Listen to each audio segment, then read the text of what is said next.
Hello friends, मैं हूं दिनेश बखोरी और आप देख रहे हैं हमारा YouTube channel MSCT coaching classes. आप सभी का स्वागत है हमारे यूट्यूब चैनल में। आज हम बात करने वाले हैं केमिस्ट्री और साइंस के एक महत्वपूर्ण टॉपिक के बारे में, जिसका नाम है एटम। हिंदी में हम इसे बोलते हैं परमाणु। जनरली सभी बच्चे सभी स्टूडेंट्स के दिमाग में क्वेश्चन बना रहता है कि भाई एटम को हम सही प्रकार से कैसे डिफाइन करें। किसी टीचर ने उनसे क्वेश्चन पूछ लिया तो जनरली वो ज्यादा से भी इतना बता पाते हैं कि भाई किसी भी पदार्थ की सबसे छोटी इकाई जो होती है वो एटम होती है। पर मैं आज, आप मुझसे जुड़े रहिए और अंत तक इस वीडियो को देखिए। मैं आपको आज इतना ज्यादा कंटेंट में आपको दे दूंगा एटम के बारे में कि आपको कहीं भी किसी भी टीचर के बारे में एटम के बारे में एक्सप्लेन करने में कभी कोई झिझक नहीं होगी और आप कंप्लीटली एक एटम को समझा पाएंगे। ठीक है, तो सबसे पहले हम समझते हैं कि एटम क्या। एटम को समझने के लिए हम सबसे पहले एक भारतीय वैज्ञानिक या फिलोसोफर के पास जाते हैं, है ना। इंडियन फिलोसोफर थे वो, ठीक है। उन इंडियन फिलोसोफर का नाम क्या था? फिलोसोफर, ठीक है, इंडियन फिलोसोफर का नाम था महर्षि कणाद। क्या नाम था? महर्षि कणाद, ठीक है। महर्षि कणाद ने ये बोला कि किसी भी ऑर्डिनरी सब्सटेंस को अगर हम डिवाइड करते जाएं तो फाइनली एक स्टेज पर हम पहुंचेंगे जब हमें एक ऐसा पार्टिकल मिलेगा जिसे हम और ज्यादा डिवाइड नहीं कर सकते। दैट इज, मैं एक शब्द में अगर कहूं तो इंडिविजिबल पार्टिकल। ऐसा पार्टिकल मिलेगा हमें, इंडिविजिबल पार्टिकल, अविभाजित कण। और इस अविभाजित कण को महर्षि कणाद ने बोला कि ये किसी भी ऑर्डिनरी सब्सटेंस का बेसिक या फंडामेंटल पार्टिकल होता है, जिसको उन्होंने नाम दिया मूल कणानम। क्या नाम दिया? मूल कणानम। किसी भी ऑर्डिनरी सब्सटेंस का मूल कण, तो क्या नाम दिया? मूल कणानम। जो बाद में जो है उसे हमने किस नाम से जाना? एटम या परमाणु के नाम से। ठीक है, तो एटम की डिस्कवरी का जो श्रेय है, खोज का जो श्रेय है, वो किससे जाता है? इंडियन फिलोसोफर महर्षि कणाद को जाता है। क्लियर? आगे क्या बात समझ में सभी को? गुड, ठीक है। अगर हमको एक एटम को डिफाइन करना है इसी बेस पर जो हमने अभी देखा, अगर उस बेस पर हम एक एटम को डिफाइन करना चाहें तो एक एटम को कैसे डिफाइन कर सकते हैं, कैसे परिभाषित कर सकते हैं? तो हम बोलते हैं N atom is the smallest, an atom is the smallest particle of any ordinary substance। किसी भी सामान्य पदार्थ की सबसे छोटी इकाई को परमाणु कहा जाता है। दैट, जो कहा जाता है that forms and chemical elements, और जो क्या बनाता है? रासायनिक तत्व को बनाता है। आपके टीचर ने, है ना, साइंस सब्जेक्ट के जो भी टीचर है केमिस्ट्री के, उन्होंने आपको जरूर बताया होगा कि जो केमिकली हम सब्सटेंस को क्लासिफाइड करते हैं एलिमेंट, कंपाउंड और मिक्सचर में, तो जो एलिमेंट्स होता है ना, उस एलिमेंट्स में बहुत सारे सेम टाइप के एटम प्रेजेंट होते हैं। क्लियर? आगे क्या बात समझ में सभी को? गुड। अब कई वर्षों तक ये चीज फिक्स रही कि भाई एटम इंडिविजिबल होता है, पर अलग अलग वैज्ञानिक समय समय पर एटम को डिवाइड करने की जिद्दोजहद में लगे रहे। और एक समय ऐसा आया कि कुछ वैज्ञानिकों ने मिलकर एक एटम को भी डिवाइड कर दिया, विभाजित कर दिया, और एटम के भी कुछ फंडामेंटल पार्टिकल्स हो गए। ठीक है, तो एटम के 3 फंडामेंटल पार्टिकल्स होते हैं, जिनके नाम मैं अभी आपको बता देता हूं। उसके बाद इनकी स्टडी जो है वो हम बाद में, है ना, अलग से करेंगे। ठीक है, एक है इलेक्ट्रॉन, दूसरा है प्रोटॉन और तीसरा है न्यूट्रॉन। ये 3 पार्टिकल्स होते हैं जो कि एक एटम के फंडामेंटल पार्टिकल्स होते हैं, एक एटम के अंदर प्रेजेंट होते हैं। ठीक है, एक एटम को हम इन 3 पार्टिकल में डिवाइड कर सकते हैं। जो इलेक्ट्रॉन होता है वो नेगेटिवली चार्ज पार्टिकल होता है। कैसा होता है? ऋण आवेशित कण, नेगेटिवली चार्ज पार्टिकल। देन जो एक प्रोटॉन होता है वो पॉजिटिवली चार्ज पार्टिकल होता है। कैसा होता है?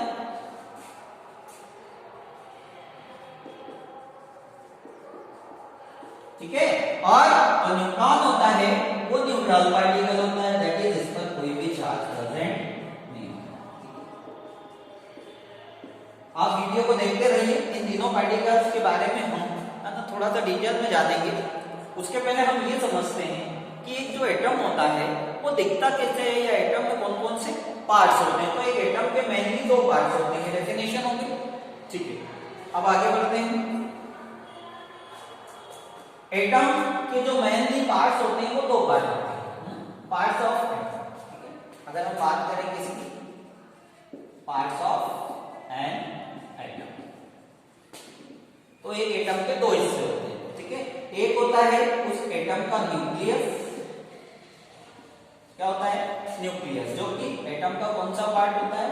Centre part. किसी भी एटम के सेंटर पार्ट को, केंद्रीय भाग को हम क्या बोलते हैं? न्यूक्लियस। हिंदी में इसे बोला जाता है नाभिक। ठीक है, क्लियर?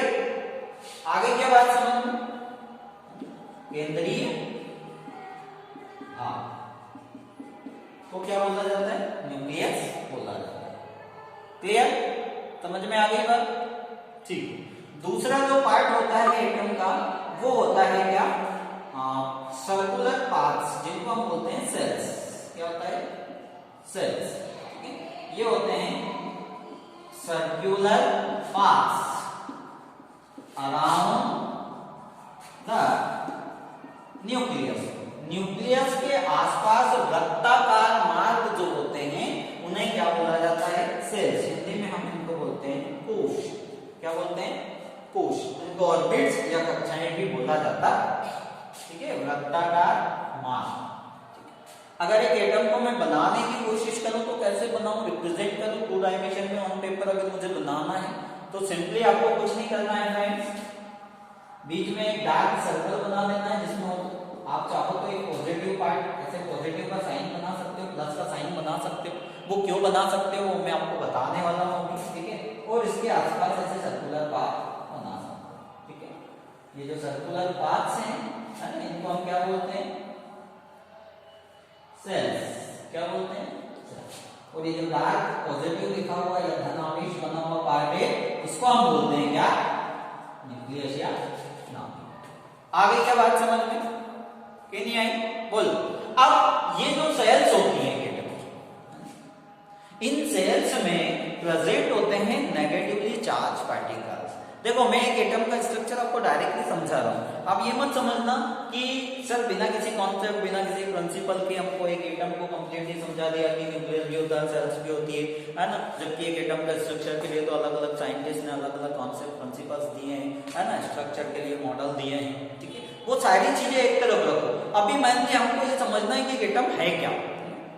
समझ में आ गई बात? किसी कॉन्सेप्ट, किसी प्रिंसिपल को कोई कुछ नहीं पूछता है आपसे, सीधे वो पूछता है कि न्यूक्लियस में कौन कौन से पार्टिकल्स होते हैं। ठीक है, एक एटम के कौन कौन से मेन पार्ट्स होते हैं। ठीक है, एटम के न्यूक्लियस में कौन कौन से पार्टिकल्स है, किस पार्टिकल पर कौन सा चार्ज प्रेजेंट होता है, किस पार्टिकल को किसने डिस्कवर करा। ठीक है, एटम के अराउंड में जो सर्कुलर पाथ्स होते हैं उनको क्या बोलते हैं, ये सर्कुलर पाथ्स किस प्रकार से अरेंज होते हैं, सर्कुलर पाथ्स में कौन कौन से पार्टिकल्स होते हैं। अब ऐसा नहीं पूछता है किसने क्या बोला, इसने क्या बोला। वो सारे प्रिंसिपल, वो सारे कॉन्सेप्ट भी आपको अगले वीडियोस में क्रम से, है ना, मिलते जाएंगे। बस आपको इस वीडियो में मेरे हिसाब से चलना होगा। एक एटम को आप कंप्लीटली जान जाओगे अगर मेरे हिसाब से इस वीडियो को आपने शुरू से लेके लास्ट तक देख लिया। ठीक है, आगे बढ़ते हैं। अब ये जो दो मेन पार्ट है, इन पार्ट्स की थोड़ी सी डिटेल स्टडी में अपन आगे चलते हैं। ठीक है, जो न्यूक्लियस होता है पहले हम इसको समझते हैं, फिर हम सेल्स पे आएंगे। एक एटम का जो न्यूक्लियस होता है जनरली इसको हम बोलते हैं क्या? Positively charge part. क्या बोलते हैं? पॉजिटिवली चार्ज पार्ट भी बोलते हैं, धन आवेशित हिस्सा। ऐसा इसलिए बोलते हैं कि क्योंकि किसी भी एटम के न्यूक्लियस में दो पार्टिकल प्रेजेंट होते हैं। एटम को हमने तीन फंडामेंटल पार्टिकल में बांटा, कौन कौन? इलेक्ट्रॉन, प्रोटॉन और न्यूट्रॉन। उसमें से जो प्रोटॉन और न्यूट्रॉन होते हैं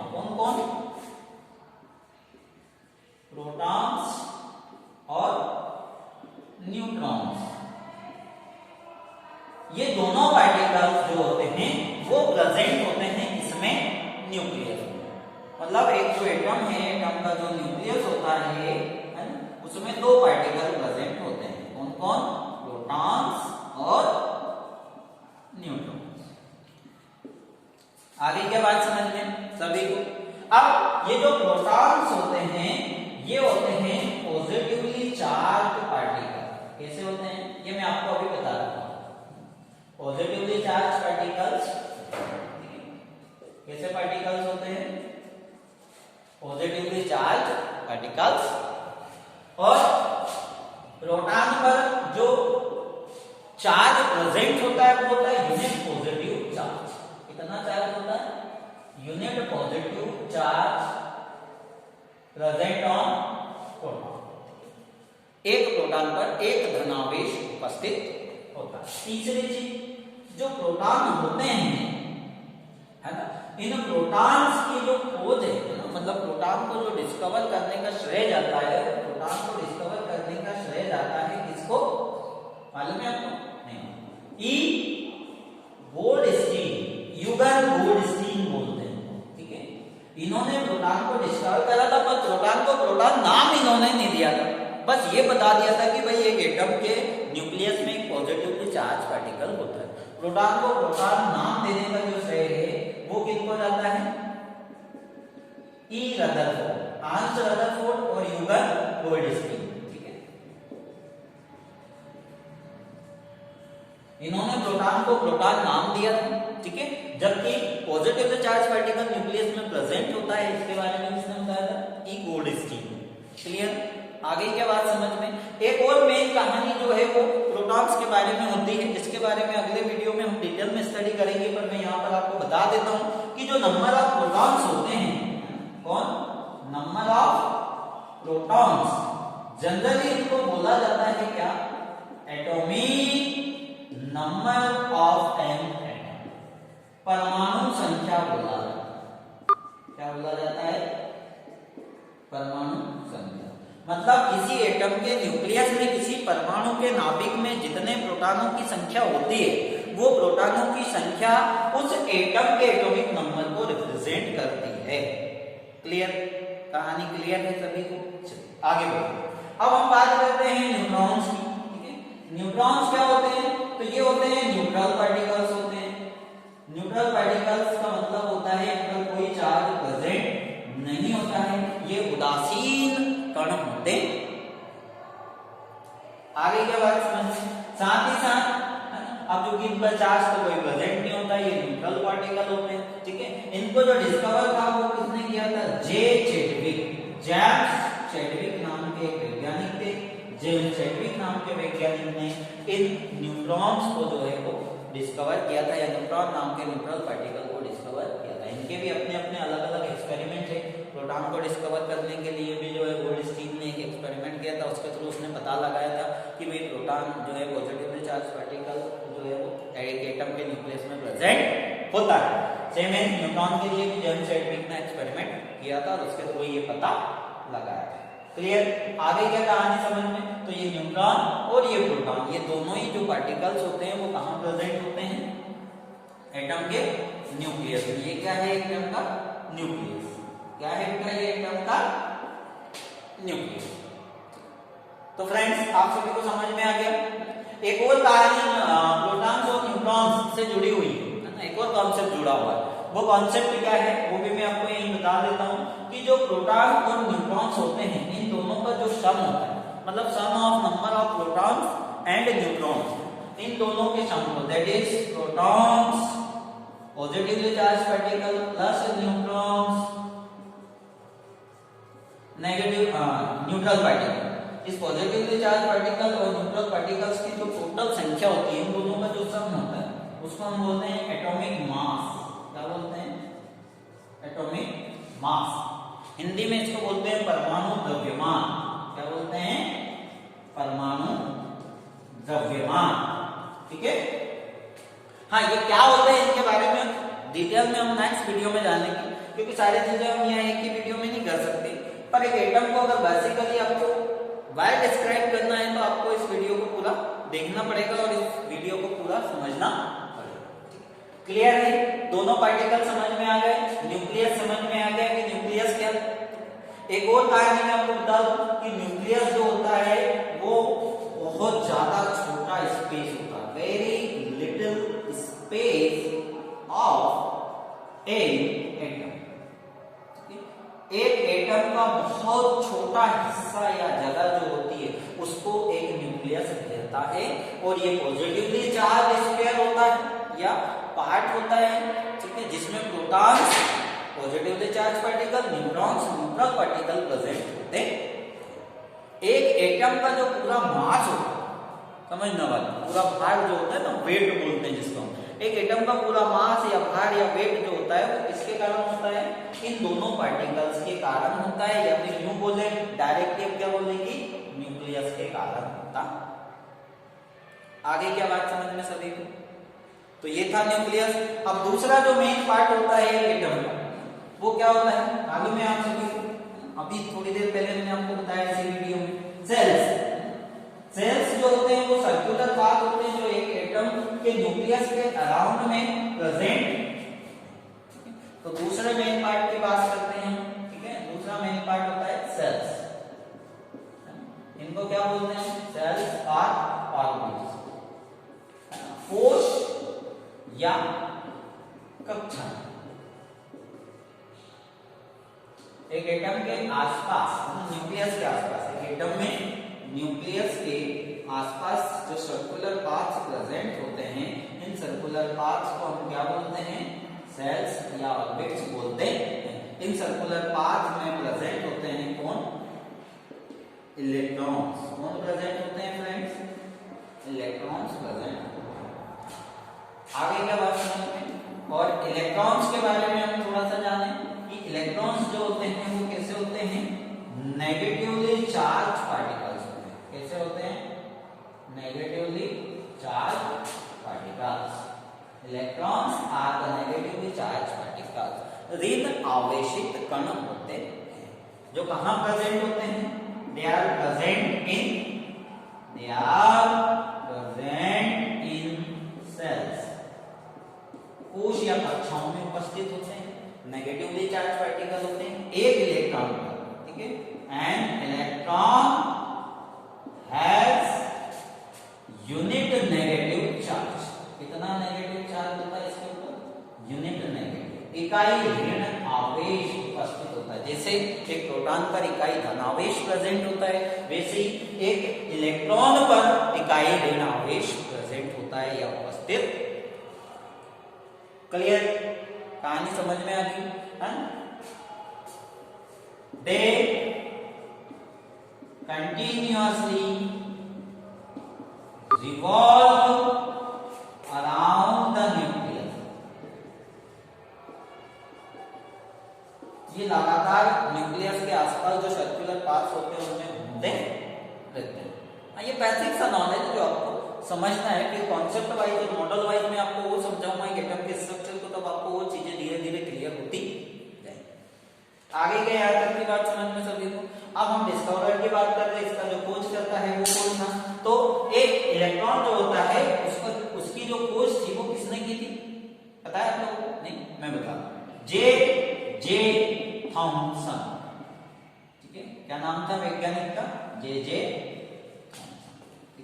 इन्होंने भी एक एक्सपेरिमेंट किया था और उसके थ्रू ये पता लगाया था कि एक एटम जो होता है ना, उस एटम में नेगेटिवली चार्ज पार्टिकल्स होते हैं, उनको क्या नाम दिया इन्होंने?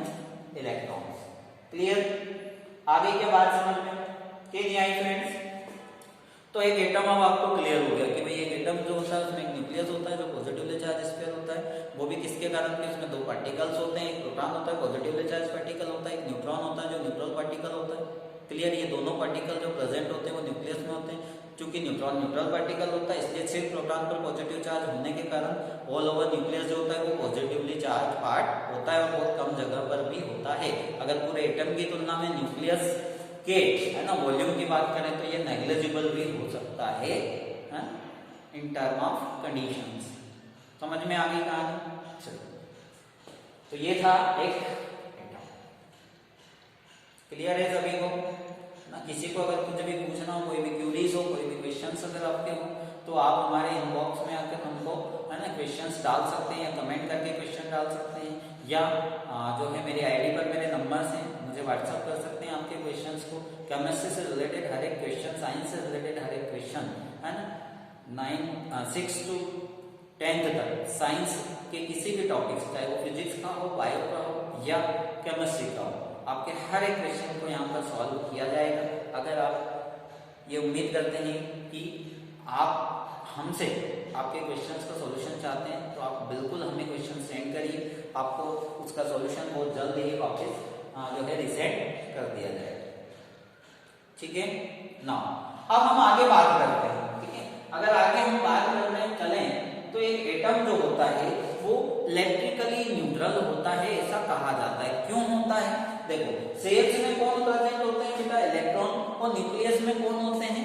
प्रोटॉन्स। ठीक है, तो एक एटम में न्यूक्लियस में उपस्थित जो प्रोटॉन्स होते हैं, पॉजिटिवली चार्ज पार्टिकल होते हैं, वो है ना, मतलब न्यूक्लियस में कौन?